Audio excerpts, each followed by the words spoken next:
Warlords had issues, but its cinematic content was not one of those issues.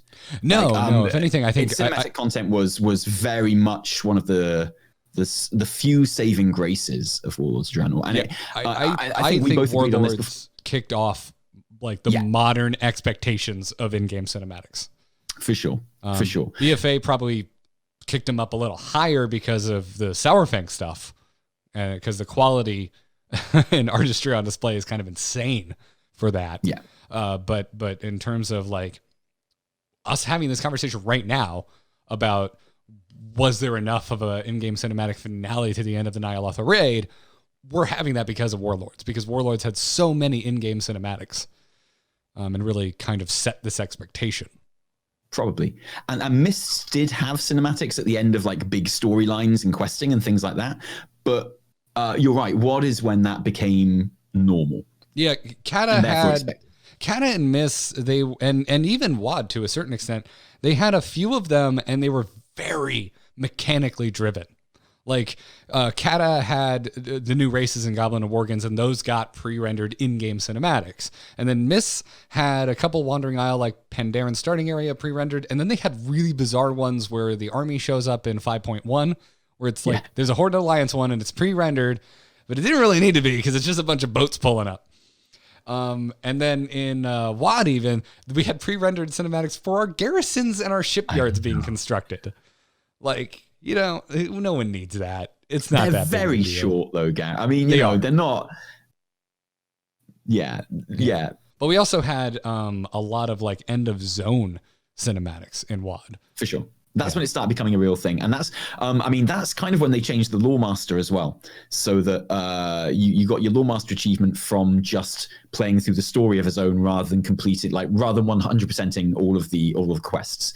So they changed their focus on what constituted the narrative of a zone, and it went back to a style in a way where there was a much more linear narrative going through a zone in a way. And that freed them up to be able to put those kind of cinematics in there. Is it Talador that has the really good one in WoD? Talador. The one at Shatrath? Like the end is it Shatrath? Of course it is. Yeah. Well, that's in Talador. That is the end of Talador. Yes. Where Yrel fights Yrel goes all cool and wingy. Yeah. It's like the beginning of like borderline Nazi Yrel. Yeah. Well, we never see that even slightly hinted at in WoD, in fairness. That comes later on, but yeah. I would just call it badass Yrel at that I remember when she was added to Heroes of the Storm, and I was like, hey Kyle, just so you know, she's kind of like a Draenei Nazi. She is very far into the paladin side of things, to a detriment sometimes. Oh man, she loves that light. She does. She does, and she does not like you if you don't like it. No, which I mean, such is life. And I mean, the story being told at the end of WoD was outrageously stupid, like incredibly dumb. You've got this fight through Hellfire Citadel, and because the Legion are here now, and I get the whole the enemy of my enemy is my friend sort of thing, but as well, Horde or Alliance, to be rescuing Grommash from Hellfire as we do, and then this is the guy that has been trying to genocide the Draenei in this expansion. I mean, we were literally stopping him from genociding the Draenei. And then, his plan was to come to Azeroth and genocide all of us. That's why we're there. And we rescue him from a Fell Lord.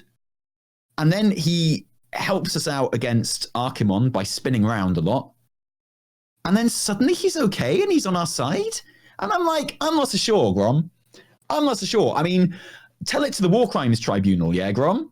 I mean, when he takes up his axe at the end there and he's all like, freedom! And Yrel's like, yeah, freedom. So, I mean, you say that Yrel doesn't like you very much if you don't like the light. She was absolutely fine with the guy that tried to like genocide her entire race. She was cool with that. Which was all, like, part of the reason the end of that was stupid. Yeah, it was in my outrageously dumb. So the thing is, like, if you want to look at bad story being told, and this isn't a controversial thing to say, look at the end of Warlords of Draenor. I mean, I think it's a better executed cinematic than the Ny'alotha cinematic. I think it's more satisfying as a raid ending and as an expansion ending than the Ny'alotha cinematic. There's more fanfare for sure, but that's like saying, for sure, it's incredibly stupid. That's like saying like Transformers 3 is really. I mean, Transformers 3 is beautiful to look at, but I lose brain cells upon watching it. Like, I'm not going to deny the effort that went into the presentation and the craftsmanship of the film itself, but the substance is not particularly great. That's how I feel about it. But what I'm saying is it is stupid and it is bad from a story writing point of view, but it's still more satisfying. And I think the reason it's more satisfying is it has character interaction in it. And I think that's fair. I think the Ny'alotha raid, the rendered part of it, the cinematic of it, must be the only one that doesn't have any character interaction at all. Yeah, even the other one we get, there's not even character in it, with Rathian with the dagger, is just like a quick little action scene. Like there's that's a mid-raid cinematic, which is something that BFA does really, really well. And this is why it's so dumb. It's because we're sitting here like talking about a bad cinematic in a expansion which is more chock full with incredible cinematics than any other expansion we've had, and cinematics of the quality that and from the dramatic quality and the storytelling quality that only really began in Legion with the Illidan and Velen cinematic on the Vindicar. Like that was a cinematic that kickstarted a whole new type of cinematic in WoW, the character-led conversation dialogue cinematic, which is something we just hadn't had before. Like cinematics were used to show an action sequence, and there was maybe a bit of Dismantle the Horde in there as well. There was maybe a bit of The Time of Men, like Dragons is over, The Time of Men is here, but they were essentially there to show big bombastic things. And actually, we got so far away from that that the big action set piece which played at the beginning of the Dazara Law raid was a genuine surprise, because we've grown so used to seeing like kind of genuinely good drama happening in these cinematics, you know, conversations, and like they were used more as character development than they were kind of furthering an action point in a plot. And I know that Terran Gregory agrees with this in that Illidan and Velen one on the Vindicar where they have that conversation. I always think of it as the Illidan smirking cinematic. It's the one with the very famous Illidan smirk. You know? Oh yeah, you're talking about the one where they're on their way to like right before they arrive on Argus. Yeah, and he's like, just Illidan, you're such a pussy. Yeah, Illidan standing up on the kind of rafters, like Boba Fett and the bounty hunters and Empire Strikes Back. It's just so perfect. Like there's so many. Great. It's almost impossible to imagine now, but that was so different from any other cinematic. It was we'd ever had, and it was something that like really, it was like the icing on top of Legion, because Legion was already incredible. I've said it before, I will say it again. If I take my Arthas fanboy out of it, I think Legion's the greatest expansion in the history of World of Warcraft. And however, it could have gotten really silly at the end. Like it basically went full anime. We have gods fighting gods, and we're fighting the god. We're trying to kill a god. It's like the end of every anime ever. And it's something that StarCraft 2 did in its story that I don't like. I think Legacy of the Void is absurd and kind of overdoes a really well like grounded first two acts of the StarCraft 2 story. Big StarCraft fan, everybody. Don't like Legacy of the Void. Don't like the way it ends. And the end of Legion is very similar, and yet I think it's so much more they stick the landing so much better. And it's because of these human interactions. Human interaction is one thing. And exactly. And the way that it's no coincidence that the reason the Legion kind of like climax worked so well was just as they were getting to this mythical planet that you'd only ever read about and heard about in legends, you know, and people talk about, which was 10,000 years in the past when the only people you'd ever met that ever been on that planet were last there. And you know, you knew it's the homeworld of the Burning Legion, who were the big baddies of WoW until Chronicle changed it. And, you know, you're going to meet the Titans there. And that's just crazy as well. It's no coincidence that that's the moment when like the game-changing, bringing it back to character stuff cinematic happened, you know? Because it's like, you've got enough bombastic stuff happening in this story right now. You don't need a cinematic to do it as well. If we're going to do a cinematic, let's do a really cool character interaction. And to their credit, I think they did both. Like we got to have our cake and eat it too. We got our like our human like meaty lore, well-written dialogue, kind of like giving us the stakes and bringing it down to a level that we can actually appreciate.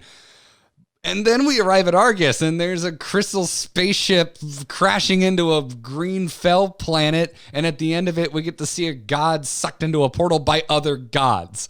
Like, we get both. Cool. And we get the Velen that you talked about. Like, it was just so well executed, and again, really set the expectation. Also, BFA. And I don't think we spent enough time talking about this. BFA really set an expectation because it had so many really well done cinematics. Whether you were Horde or Alliance, both sides got so many unique freaking cinematics with Talanji, Bwansamdi if you're the Horde, or with Jaina on the Alliance. I frankly can't decide which one I like more because I love both sides so damn much. I think to me that's where a lot of this is coming from, and you may think I'm trying to spin it, but to me, like, that's a good thing. Like, it's a bit of a compliment to a troubled expansion in my mind. Absolutely. And I feel like one of the reasons BFA will be remembered better than it is remembered now is because I think it is better than people say it is now. It's certainly not one of the best expansions. It's certainly in the bottom tier of WoW expansions, probably, but it is better than people say it is, I think. But I think one of the main reasons people remember it better is because in a few years they'll come back, and how do people interact with old expansions? They go to the zones for some mission or something. They'll go through Borealis and they'll go, holy heck, this zone is incredible. Holy heck, this zone is like realistic in a way that no other zone in WoW is. This is actually outrageously good. Especially after you've been in Shadowlands with floaty things everywhere for a little while. Listen, as someone who just swapped classes in 2 days, and had to go back through some zones quite a bit, and also then go back through them to actually get some gear. The zones are incredible in Battle for Azeroth. Horde, they're mind-blowing. Doesn't matter. They're just out of this world. And the other way that you interact with an old expansion after the fact is you go onto YouTube and you watch cinematics and cutscenes. And I got caught in a BFA hole of this the other day, where I was just watching like all of this, the 8.0 cutscenes and cinematics from the trailer, or it wasn't even in that order. Actually, it starts before that, of course, because it starts with the I guess, is it the Teldrassil stuff? It must be. That's how it kind of started. No, it started off with the Legion epilogues. Well, the War of Thorns was that was the pre-patch stuff, right? Yeah, it went. Okay, so this kind of compilation video, it started with the Legion epilogues where they discover Azerite. And then it went through the burning of Teldrassil and the Sylvanas Warbringer. And then it went into the Jaina Warbringer and showed her coming back. And then it went into the Battle for Lordaeron with all those cinematics. And that, of course, involves the first old soldier cinematic as well, as they're waiting for that to start.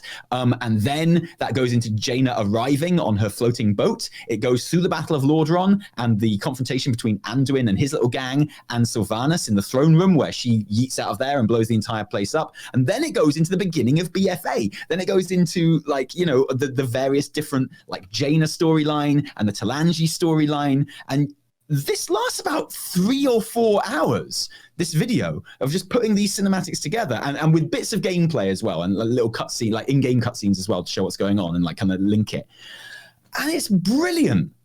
It's so good. It's like, and that's how people are going to experience BFA, you know, in years to come. And they're going to go, this was terrific. And it in many ways got better as the expansion went on as well, because there was some, when it got into Dazara lore and stuff like that, I thought there was some phenomenal stuff going on. Yeah, with story and cinematics, certainly. I completely agree. It's and again, that to me that's where a lot of this expectation came from. I think Battle for Azeroth, one of its strongest points was the way it told its story, and we were just kind of expecting just a little bit more flourish at the end. Because I think, I want to clarify, I think I would be disappointed with the Nyalotha cinematic anyway, even if the cinematics in BFA hadn't been good in the first place. But like I say, a lot of why you're disappointed, almost 100% of why you're disappointed with stuff is because of the expectations you have. That's kind of the definition. Yeah. And because expectation has been built so much, not just by past ending cinematics, but by everything in this very, and constantly there were cinematics where you didn't expect there to be, You know, like, don't forget, no one knew about the existence of Old Soldier and that entire like sub-series of cinematics until the day Old Soldier dropped. There was no hint that that was going to happen. Old Soldier dropped and everyone was like, what on earth is this? This is like the best cinematic they've ever made. And it's just, they gave it no fanfare. They just dropped it. And they were like, here you go. What do you think of that, eh? In the build up to BFA. And you're like, wow. My mind is literally blown. And when you realized it was going to be a series, when one came out at the beginning of 8.1 as well, or in the lead up to 8.1, you went, what have you done? Why? This is amazing. And then constantly BFA would surprise you with the cinematics that it had. You know, who expected the reunion cinematic between Jaina and Derek Proudmore? I expected that more than I expected Terror of Darkshore, because that accomplished the impossible and made Malfurion cool. That's actually true. Very, very true. Yeah, totally. And yeah, all these surprise cinematics, and it's kind of impossible to list the cinematics in BFA because you will forget some, and then someone will point one out and you go, yeah, that one was really cool. Like, there were so many, and a lot of them came in places where you didn't expect.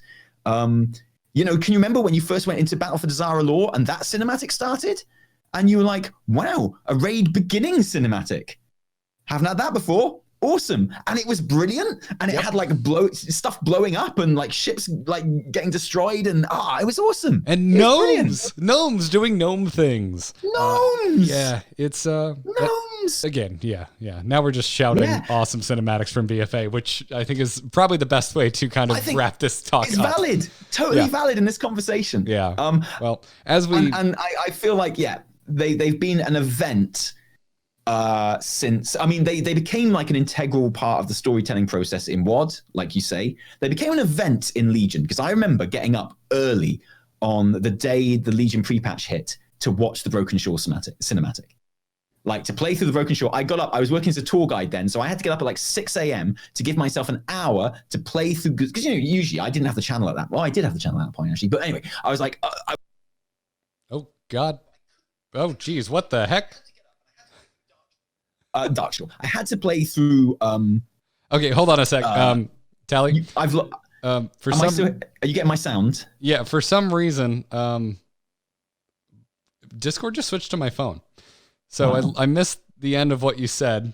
I got up early to play through the Broken Shore PTR, when usually I'd have waited till I came home from work that day, specifically because I knew there was a big cinematic there.